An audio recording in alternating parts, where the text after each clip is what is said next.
Welcome to Midweek Experiments in Faithfulness. This is a weekly facilitated spiritual practice with a Quaker flavor and an experimental ethos.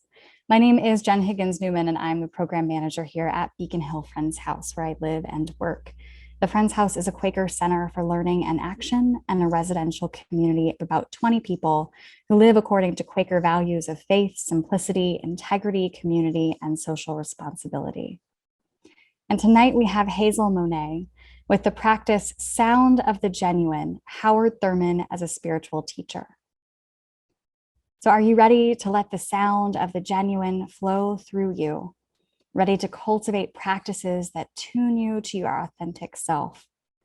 During tonight's practice, we'll draw on the commencement address of Howard Thurman and explore practices that will help us discern our authentic spiritual voices. So now I'm excited to introduce you to Hazel. Hazel enjoys seeing the world through travel, eating spicy food, and laughing heartily. She received her BA from Willamette University and her Master's of Divinity from Boston University. She is a proud aunt, skilled in the art of word searches, loves to sing, and is a huge fan of orca whales. You can learn more about Hazel on her website, hazelmonae.com.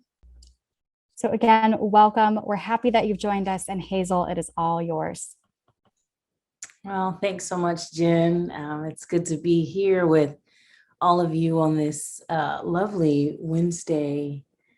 I just want to name that I'm here in DC, which is the unceded territory of the Piscataway community of our Indigenous siblings, and want to bring them into our conversation today because I know we are all beneficiaries of their wisdom and their care.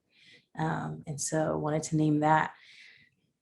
I want to share for those who don't know, I'm sure some of you do know, if you've been in other of these Wednesday gatherings, about my spiritual teacher, Howard Thurman, who's known as the maker of the way, someone who was a spiritual guide and teacher to many folks in the civil rights movement, including Martin Luther King Jr., was a nature mystic.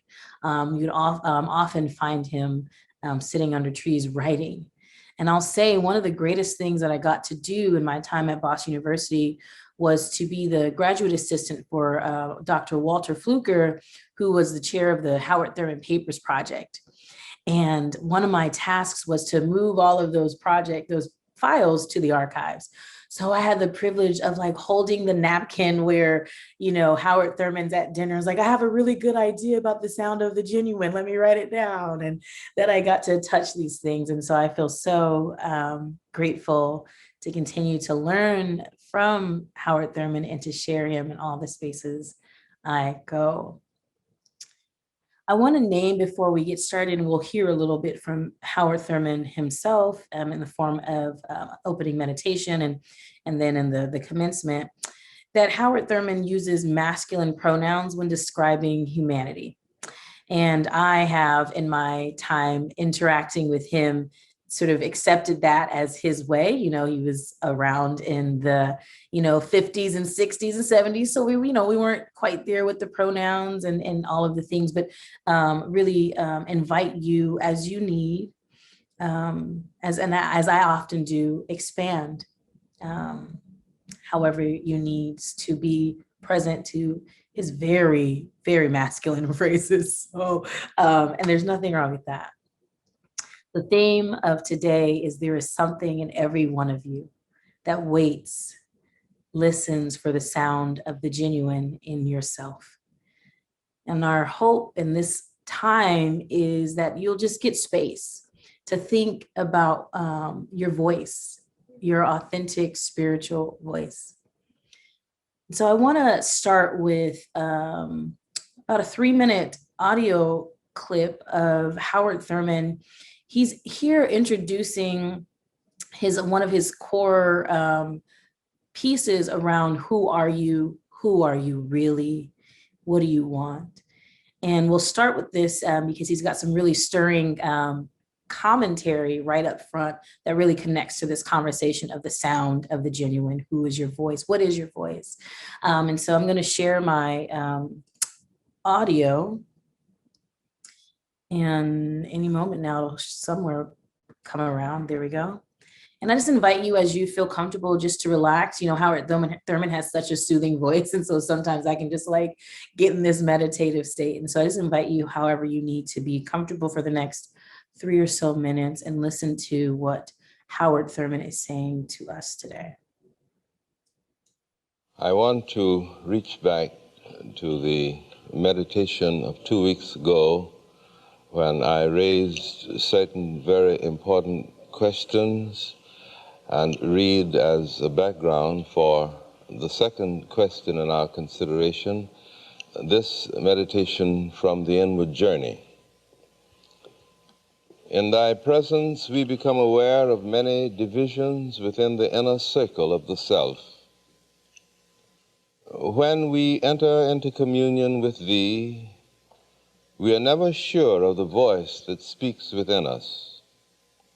We do not always know which voice is the true voice.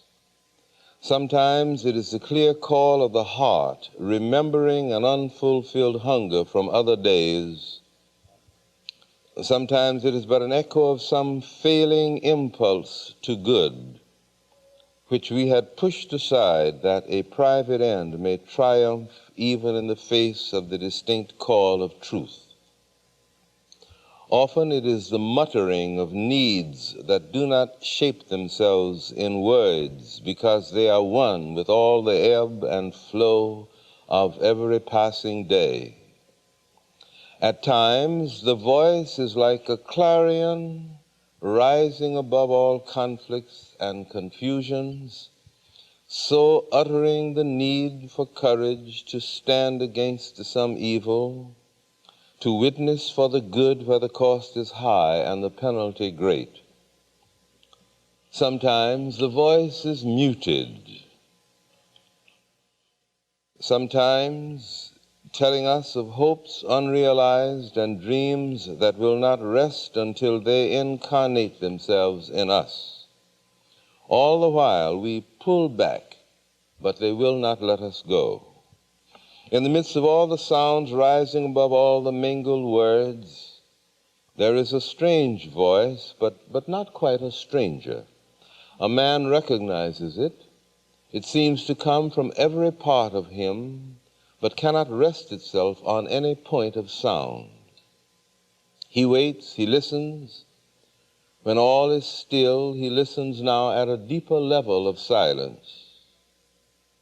In soundless movement there floats up through all the chambers of his being, encompassing all the tongued cries from many cells, one word, God. And the answer is the same, filling all the living silence before thy face. God, God. To just hear what's stirring in you, any things that kind of pop right to the top of your mind or deep in your heart, or your spirit's like, whoa, I need to say this thing. Please share in the space, and I'll also put in the chat the full video, well, partial video for that.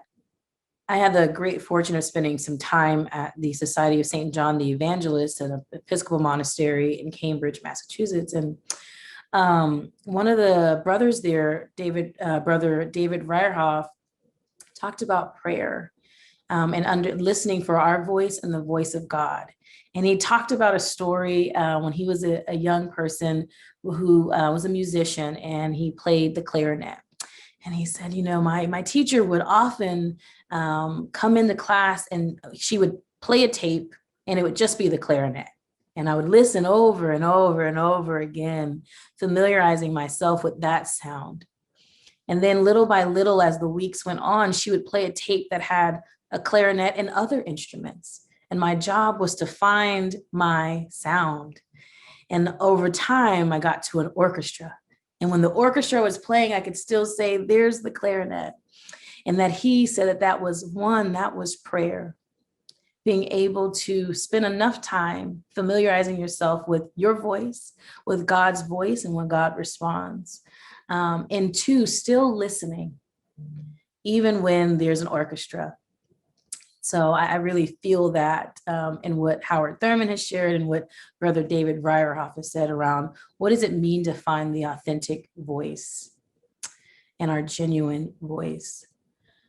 I'm going to read a few pieces of this commencement from Thurman's 1980 address with Spelman College. It's lengthy, and so I will share with you the entire speech, like a link to the entire speech, but I'll just read a few parts of it.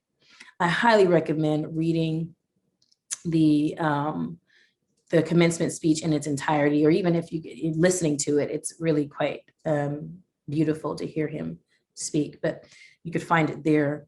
I'll read two parts of that and we'll open again for more conversation.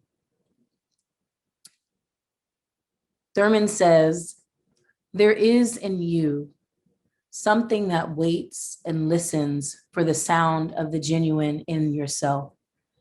And sometimes there is so much traffic going on in your minds, so many different kinds of signals, so many vast impulses floating through your organism that go back thousands of generations, long before you were even a thought in the mind of creation. And you are buffeted by these. And in the midst of all of this, you have got to find out what your name is, who you are. How does the sound of the genuine come through to you? There is something in every one of you that waits, listens for the sound of the genuine in yourself. And if you cannot hear the sound of the genuine in you, you will all of your life spend your days on the ends of strings that somebody else pulls. What is a word or a phrase that just, I call it like a gut punch, that just got you? I'll say that last one. You will all of your life spend your days on the ends of strings that someone else pulls if you cannot hear the sound of the genuine. If that resonates for you, go ahead and give the thumbs up or whatever to let me know. We're right here together. Absolutely. Amen. What are other things that jumped out to you that you might sit with for a while? As things continue to bubble up for you, as I'm sure they will, and for me, I'll say I have had to listen again for the first time many, many times, and something new lands in my spirit each time. And Thurman is good that way, really good that way. So I want to give you all space because I know sometimes it's a little tricky to process it all in a big space. Jen, I would like for folks to move into a small group time. I think it's listed for like 20 or so minutes. Yeah. Let me just read here what Blaine says. The idea too that some of the noise that is in us that perhaps blocks out the genuine goes back generations, perhaps even to the start of creation in human society. Absolutely. One of Thurman's pieces in the disciplines of the spirit and search for common ground, he talks about racial memory, like quite literally like remembering our human race. And that part of it is getting back to what he names as innocence, original innocence, as opposed to what we might understand as original sin, what some Christians understand as original sin, but thinking about it as a return to original innocence, and that is generational work. Regina says, the sound of the genuine brings up authenticity and the testimony of integrity. Regina, are you in my daily thoughts? I think you might be. I say integrity about 300 times a day. That's the word, integrity, alignment. That part of our finding our spiritual voices, especially, is being in alignment. So whatever's sticking with you, if there's still questions, I invite you to bring them into the space with you as we move into small groups. In our time together, I'm going to put the questions here in the chat for you to have in the small group time. How do you locate your authentic spiritual voice? What is your sound of the genuine? If you want to use the metaphor of music, what is the difference between a bass and a guitar, and how do they interact with one another in a band? What spiritual practices ground you? And how is Thurman speaking to you? What is he saying? You are the only you that has ever lived. Your idiom is the only idiom of its kind in all of existence. And if you cannot hear the sound of the genuine in you, you will all of your life spend your days on the ends of strings that somebody else pulls. The sound of the genuine is flowing through you. Don't be deceived and thrown off by all of the noises that are part of even your dreams, your ambitions, so that you don't hear the sound of the genuine in you, because that is the only true guide that you will ever have. There is in you something that waits and listens for the sound of the genuine in yourself. Thank you all so much for being here tonight. It's been such a pleasure to share space with you.